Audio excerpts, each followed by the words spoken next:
तो पिछले वीडियो में हमने देखा कि एक एरोप्लेन है जो कि टेक ऑफ करने वाला है और इसकी टेक ऑफ वेलोसिटी दी हुई है 180 किलोमीटर पर आवर। हमने इसे कन्वर्ट किया था मीटर पर सेकंड में और वो आया था 50 मीटर पर सेकंड। और ये भी दिया हुआ था कि इस एरोप्लेन की जो एक्सेलरेशन है वो है 1 मीटर पर सेकंड स्क्वायर, यानी कि प्रति सेकंड ये अपनी वेलोसिटी बढ़ा रहा है 1 मीटर पर सेकंड से। और हमसे पूछा यह गया था कि इसे कितना समय लग रहा है टेक ऑफ करने में, और वो हमने निकाला था 50 सेकंड। हमारे पास टाइम आया था 50 सेकंड का।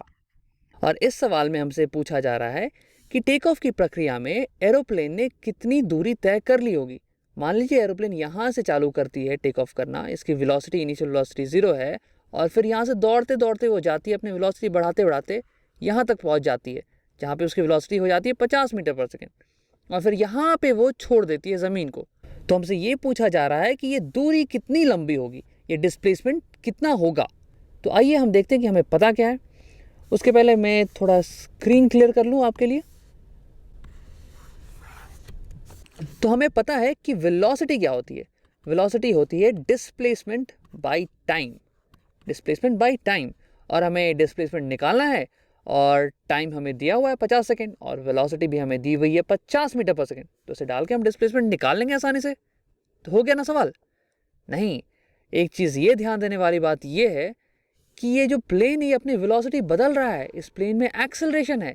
इस प्लेन की वेलोसिटी स्टार्टिंग में थी 0 मीटर पर सेकंड और फाइनल में थी 50 मीटर पर सेकंड। तो हम कौन सी वेलोसिटी डालेंगे यहाँ पे, ये तो हमें पता नहीं है। तो ये भी आपको पता है। आपने ये देखा होगा कि यहाँ पे जो वेलोसिटी हमने लिखा है वो v लिखा है, बट असल में ये होता है v एवरेज, एवरेज वेलोसिटी। और हमने एवरेज वेलोसिटी के बारे में क्या बताया था कि मान लीजिए आप एक पोजीशन से दूसरे पोजीशन की तरफ जा रहे हैं।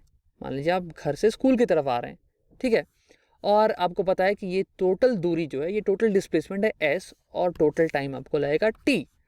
और फिर मैं आपसे पूछ लूँ कि बताइए आपकी वेलोसिटी क्या है, तो आप बोलिएगा कि मेरी वेलोसिटी तो बदलती रही, बीच में ट्रैफिक आया तो मेरी वेलोसिटी कम हो गई, और फिर उसके बाद जब खाली रास्ता आया तो मेरी वेलोसिटी बहुत ज़्यादा तेज़ हो गई। तो कौन सी वेलोसिटी आपको जाननी है? तो इसी केस में आपको वी एवरेज मदद करेगा। वी एवरेज वो वाली वेलोसिटी है जिस वेलोसिटी को अगर आप फिक्स्ड मान के, कांस्टेंट मान के अगर आप चलें यहाँ से और बिना रुके यहीं तक जाएं सेम वेलोसिटी से, तो आपको इतना ही टाइम लगेगा।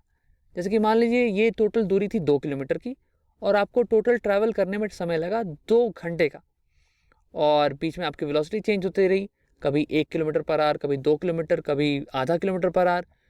तो अगर आपको एवरेज वेलोसिटी निकालनी है तो वो होगा total displacement by total time, 2 kilometre बटा 2 घंटा, यानी कि 1 किलोमीटर पर आवर।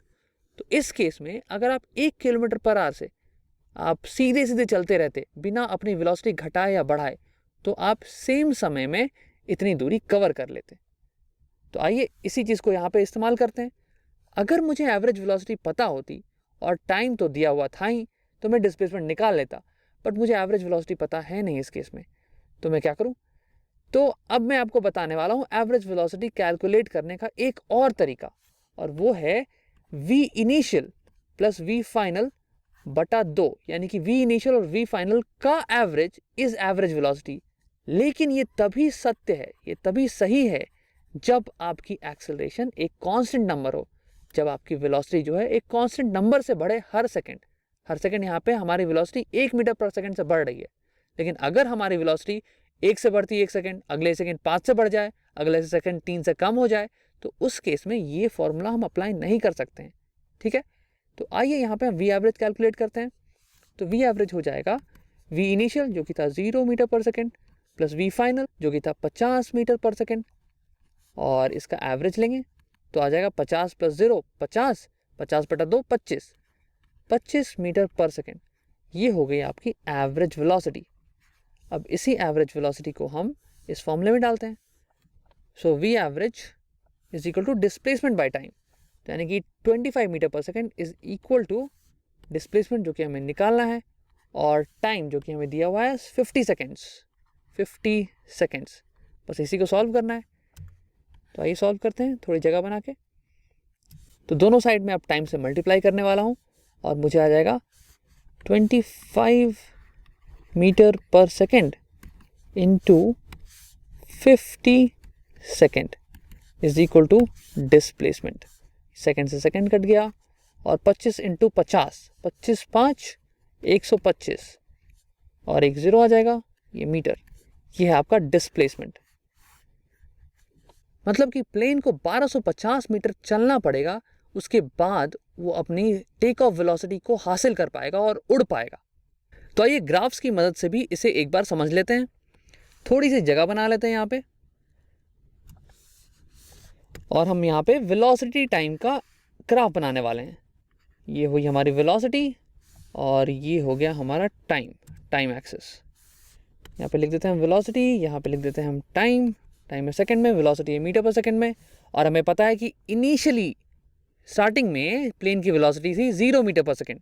तो ग्राफ कुछ यहाँ से चालू होने वाला है, और फिर उसके बाद उसकी वेलोसिटी बढ़ते गई, और 50वें सेकंड पे उसकी वेलोसिटी बढ़ के हो जाती है कितनी, 50 मीटर पर सेकंड। और 50 मीटर पर सेकंड आएगा कहीं यहाँ पे, जैसे मार्क कर देते हैं हम 50 मीटर पर सेकंड, और ये पॉइंट होगा कहीं यहाँ पे।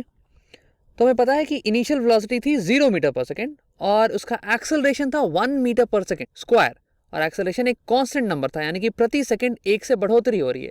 तो जो ग्राफ आएगा वो एक स्ट्रेट लाइन का ग्राफ आने वाला है। इन दोनों पॉइंट को हम ज्वाइन कर देते हैं, स्ट्रेट लाइन, और इस लाइन की जो स्लोप होगी वो होगी हमारी acceleration. Acceleration is equal to 1 metre per second square.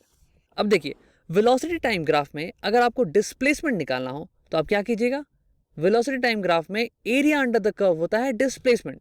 ये हमने पिछले वीडियो में देखा था। तो इस ग्राफ में एरिया अंडर द कर्व क्या है, तो कर्व हो गया हमारा ये, और इसके अंदर का एरिया, मतलब ये वाला एरिया। अब ये तो एक ट्रायंगल है, तो ट्रायंगल का एरिया तो आपको निकालने आता है, वो होता है हाफ बेस इंटू हाइट।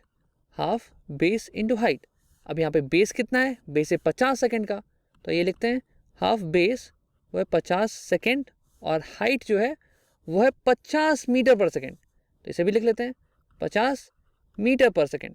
तो अब इसे हम कैलकुलेट करेंगे तो हमारे पास आएगा 2 से ये 25, और ये सेकेंड से सेकेंड कट गया, तो हमारे पास आया 25 इंटू 50, जो कि बराबर है 1250 मीटर के।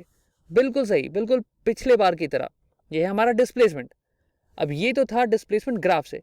अब इसी में एवरेज वेलोसिटी भी देख लेते हैं।